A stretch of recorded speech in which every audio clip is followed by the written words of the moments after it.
first axiom is things which are equal to same thing are equal to one another. What do you understand by this statement, or what do you mean by this statement? It says that things which are equal to same thing. It means if I have forces, let line, or you can say let x is equal to y, okay, and things which are equal to same thing, and let z is equal to y. It means these two quantities are equal to same thing, that is y is common to both of them. Now things which are equal to same thing are equal to one another. It means if x is equal to y and z is equal to y, it means x and y will be equal to each other. Okay, this is the first axiom that we will use throughout in every part of math 7. We understand that if these are two equations, then if right hand side of both equation is same, it means left hand side will be same, and same it is saying in axiom that things which are equal to same thing are equal to one another. This is first axiom.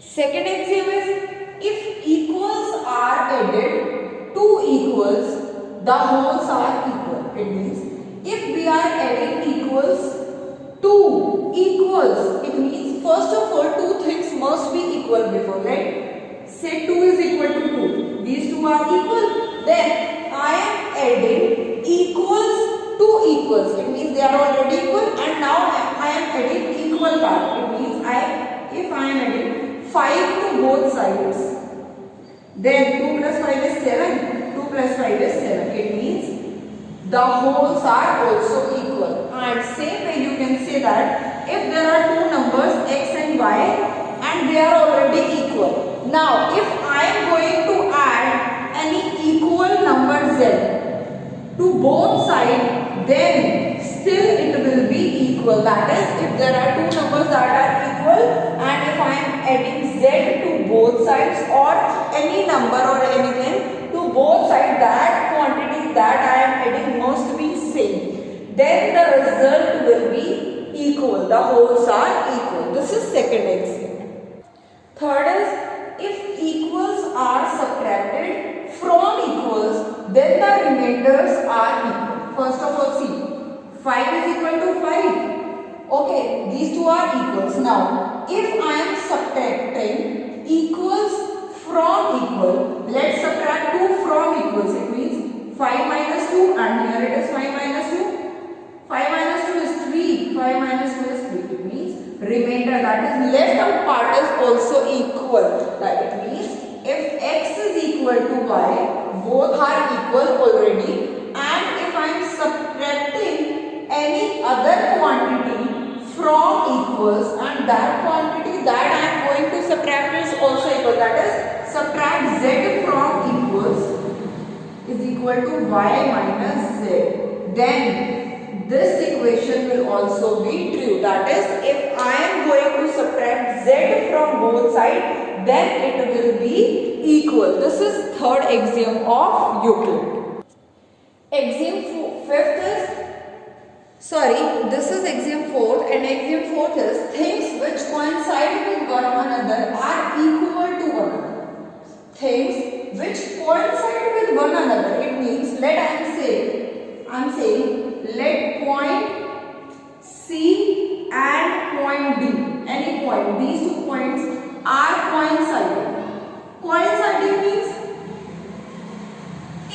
obviously if these two points are coinciding, it means they are overlapping each other, or point D lies on point C and point C lies on point D. It means these two points, point C and point D, these two are points and they are coinciding with each other. It means point C will be here and point D will also be here. It means point C will be equal to obviously point D because they are on the same position. So you can say things which coincide with one another are equal to one another.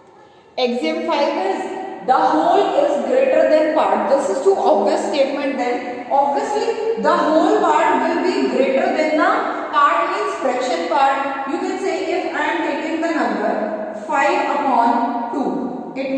it will be 2 2s are 4. So 2 plus 1 by 2. Now whole part means 2 and part means 1 by 2 or fraction means 1 by 2. So obviously this whole part 2 will be greater than 1 by 2. Or you can say if you are taking in one coin, this is one coin, and if you are doing 4 parts here, how many parts? 4 parts. So this complete part will be greater than any part 1 by 4. So whole is greater than part. This is axiom 5th. Now axiom 6th is things which are double of the same thing are equal to one another. Now axiom 6th is things which are double of same thing are equal to one another. Now double of same thing means first same thing is let y, okay, and double of same thing means 2y, okay, y and 2y. Now things which are double of same thing, it means let here is x and here is z. Things which are double of same thing are equal to one another. It means if x is equal to 2y and z is equal to 2y, it implies x is equal to z. They will be equal to one another. Same way, similarly, axiom 7 is same. Things which are halves of the same thing are equal to one another. Axiom 7 is things which are halves of same thing are equal to one another.